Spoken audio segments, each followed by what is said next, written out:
দীর্ঘ প্রতীক্ষার পর মনে একটা শান্তি আসলো যে রোজ ভ্যালির টাকা রিটার্ন পাওয়া যাবে। তো রিটার্ন পাওয়ার জন্য আপনাকে অনলাইন আবেদন করতে হবে। তো আপনি মোবাইল থেকে বা কম্পিউটার ল্যাপটপ থেকে ঘরে বসে আবেদন করতে পারেন। তো কি করে আবেদন করবেন চলো একটু দেখিয়ে দিচ্ছি। ছোট্ট একটা প্রসেস আছে, সেই প্রসেসেই আবেদন করতে পারবেন। তো আবেদন করার জন্য গুগলে আসবেন, গুগলে এসে লিখবেন www.rosevalley.edc.com। এই ওয়েবসাইটে আসবেন। ওয়েবসাইটে আসার পর এখানে দেখুন রোজ ভ্যালি চিট ফান্ডে টাকা ফেরত পাবার আবেদন শুরু এখনই। এই ওয়েবসাইটে ক্লিক করবেন।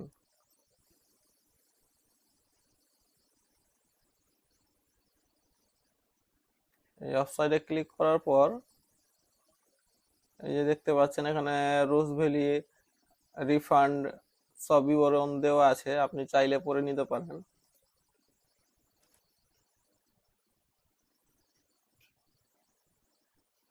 স্ক্রল করে নিচে দিকে আসবেন।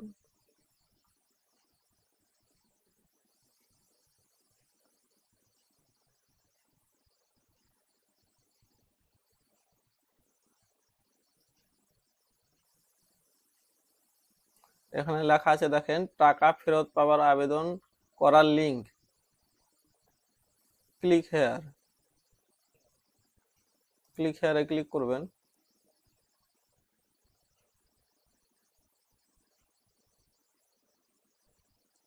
এই যে দেখেন এডিসি এইরকম একটা পেজ চালু হবে।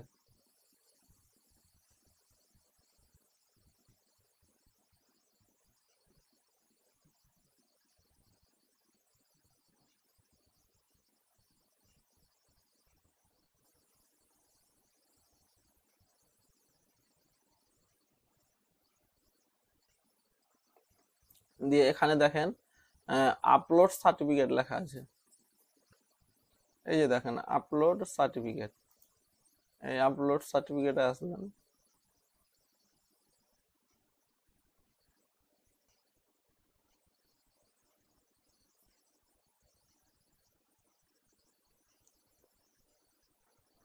এই যে এখানে লেখা আছে দেখেন, এখানে তিনটে অপশন দেওয়া আছে, ইনভেস্টর, নমিনি, আদার্স।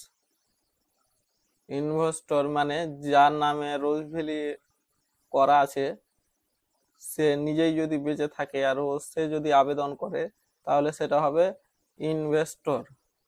আর যদি যার নামে রোজ ভ্যালি ছিল ও যদি মারা যায় তাহলে হবে নমিনি করতে হবে, নমিনি সিলেক্ট করে অ্যাপ্লাই করতে হবে। আবার যদি কেউ নমিনিও যদি মারা যায় বা যার নামে ছিল সেও যদি মারা যায় তাহলে আদার্স করে অ্যাপ্লিকেশনটা জানাতে হবে। তো যে বেঁচে আছে তার নামে আমি জানাবো। হ্যাঁ, তো ইনভেস্টর করবেন, সে জানাচ্ছে। এখানে বলেছে সিলেক্ট কোম্পানি, রোজ ভ্যালির অনেকগুলা কোম্পানি আছে। তো সার্টিফিকেটটা দেখে নেবেন। প্রথমে সার্টিফিকেটটা দেখে নেবেন টাকাটা কোন কোম্পানিতে ইনভেস্ট করা আছে। সার্টিফিকেটে দেখতে পাবেন এই যে এখানে লেখা আছে রিয়েল ইনস্টেটেন্স কনস্টিটিউশন লিমিটেড। এই যে এখানে লেখা আছে এরকম সার্টিফিকেটের রোজ ভ্যালির নিচে লেখাটা পাবেন দেখতে। এই অপশানে যাবেন, এই অপশানে যাবেন, এখানে আপনি পেয়ে যাবেন এই যে দেখেন রিয়েল ইনস্টেটেন্স ইস কমিউনিকেশন এলটিডি। এই যে এখানে চলে যাবেন। হ্যাঁ, সার্টিফিকেটটা দেখে কাজ করবেন যাতে ভুল না হয়, এটা মাথায় রাখবেন যাতে ভুল না হয়। রোজ ভ্যালিটা দেখবেন নিজের নামে আছে না স্বামী স্ত্রী দুজনেরই নামে আছে। হ্যাঁ, প্রথম আমানতকারীর নাম চেয়েছে এখানে, এখানে তার নাম দিবেন মানে যার নামে আছে। তার বয়স দিবেন, সে কত বছর বয়স হলো, ছেলে আছে না মেয়ে আছে, মেল না ফিমেল সেটা দিবেন, এবং ফোন নম্বর দিবেন। তারপরে এখানে আধার কার্ড নাম্বার দিবেন বা ড্রাইভিং লাইসেন্স দিবেন, যে কোনো একটা দিবেন। আপনি সিলেক্ট করবেন কোনটা, যেটা আপনার রোজ ভ্যালিতে বয়স, নাম, আপনার যেটা ডকুমেন্টসে ম্যাচ খাবে সেই ডকুমেন্টসটা দিবার চেষ্টা করবেন। তারপরে এখানে লেখা আছে দ্বিতীয় যৌথ আমানতকারীর নাম, যদি মানে সিঙ্গেলের জন্য যদি রোজ ভ্যালিটা খোলা থাকে, মানে একটা নামে, যেমন আপনার ডবল না, জয়েন্ট অ্যাকাউন্ট যেভাবে হয় ওইভাবে যদি থাকে, জয়েন্ট যদি রোজ ভ্যালি খোলা থাকে তাহলে সেটা দিতে হবে, যদি জয়েন্ট না থাকে তাহলে সেটা দিতে হবে না, এই ঘরটা ফাঁকা থাকতে হবে। তারপর এখানে চলে আসবেন ভিলেজ, না সরি, এখানে এখানে তার বাবার নাম বা স্বামীর নাম, ঠিকানা, তারপরে আপনার রাস্তা, ভিলেজ, পোস্ট অফিস, আপনার পুলিশ স্টেশন, রাজ্যের নাম, ডিস্ট্রিক্ট, পিনকোড, বাস। তারপরে এখানে চলে আসবেন, এখানে কোন ব্যাংকের টাকাটা আপনি নিবেন, ব্যাংকের নাম সিলেক্ট করবেন।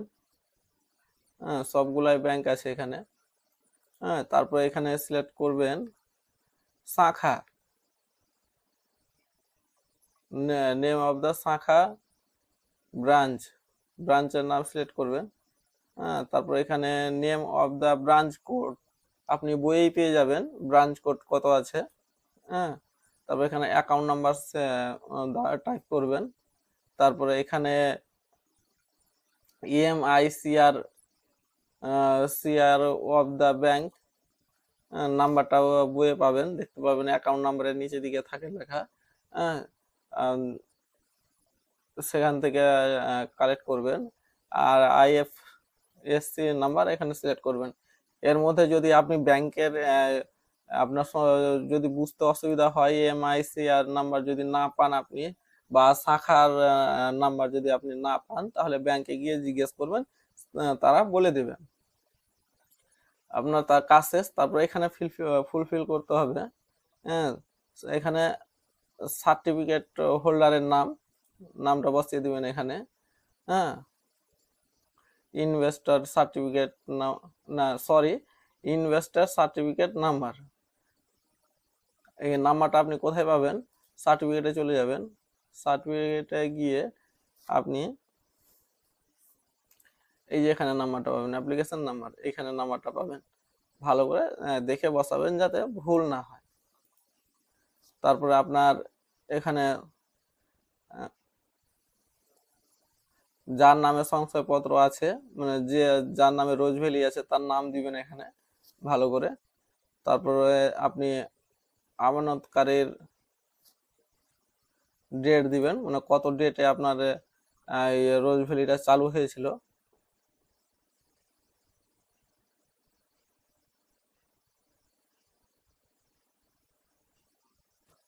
আমানতের তারিখ এখানে দিবেন।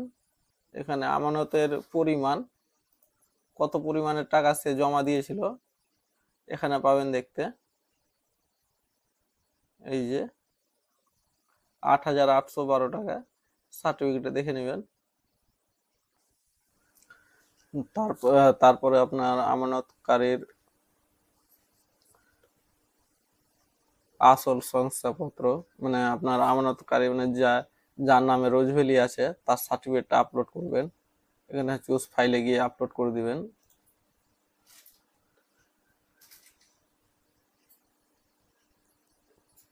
চুজ ফাইলে যাবেন,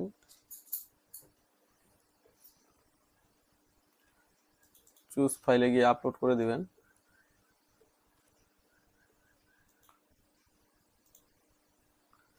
তারপরে আপনার অরিজিনাল অ্যাকনলেজমেন্ট স্লিপ যদি থাকে তাহলে আপলোড দিবেন এখানে, মানে যেটা রিসিভ কপি আপনার, আপনার প্যান কার্ড বা আধার কার্ড যেটা দিয়ে আপনি অ্যাপ্লিকেশনটা করছেন সেটা আপলোড দিবেন। আপনার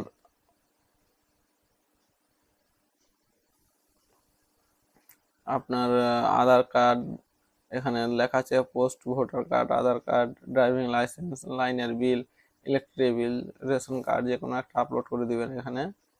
তারপর আপনার ব্যাংকের বইটা আপনার আপলোড করবেন ফটো করে। তারপরে আপনার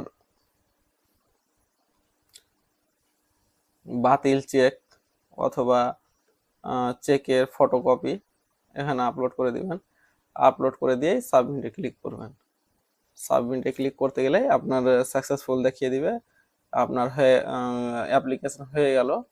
তো আমার মতে বলে 2-1 দিন থেমে, 1 সপ্তাহ থেমে আপলোডটা করবেন, অ্যাপ্লিকেশনটা জানাবেন, ভালো করে দেখে বুঝে করবেন।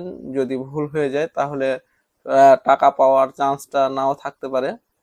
তো এমনভাবে কাজটা করবেন যাতে আপনার মিক্স না হয়।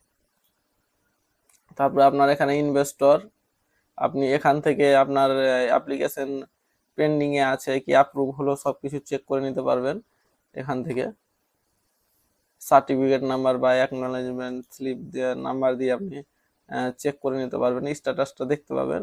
এখানে নাম্বার দিবেন, এখানে যেমন 2+9 করা আছে, এখানে দুটোতে যোগ করে যত হবে 11 হবে, এখানে 11 বসে দিবেন দিয়ে চেক করে নিতে পারবেন।